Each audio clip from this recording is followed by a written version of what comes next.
महाराष्ट्र, जहां लोकतंत्र की सबसे बड़ी परीक्षा में सवाल खड़ा हो चुका है। इंडी गठबंधन ने चुनाव परिणामों को लेकर कई आरोप लगाए हैं। ईवीएम में गड़बड़ी, फर्जी वोटिंग और धांधली की कहानी।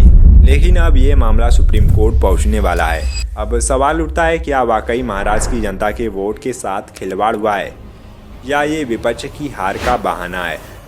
इंडिया गठबंधन का दावा है कि बीजेपी ने ईवीएम के जरिए चुनाव में धांधली की। विपक्ष का कहना है कि जुलाई से नवंबर 2024 के बीच मतदाता सूची में 47 लाख नए नाम जोड़े गए और ये नाम सबसे ज्यादा उन्हीं निर्वाचन क्षेत्रों में थे जहां बीजेपी ने भारी जीत हासिल की।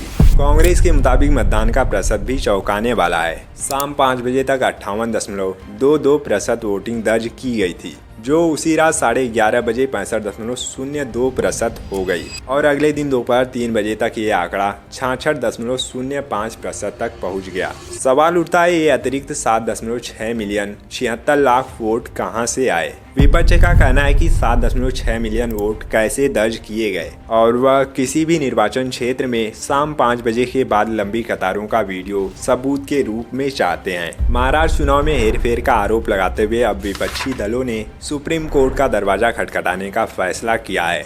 एनसीपी के नेता प्रशांत जगताप, जो खुद पुणे की हड़पसर सीट से चुनाव हार गए थे, उन्होंने ऐलान किया कि 13 दिसंबर को ईवीएम में गड़बड़ी और चुनाव आयोग की भूमिका को लेकर सुप्रीम कोर्ट में याचिका दाखिल की जाएगी। मंगलवार 10 दिसंबर को शरद पवार के घर पर हुई इस बड़ी बैठक में कांग्रेस नेता अभिषेक मनु सिंघवी और आम आदमी पार्टी के अरविंद केजरीवाल जैसे बड़े नाम भी शामिल हुए।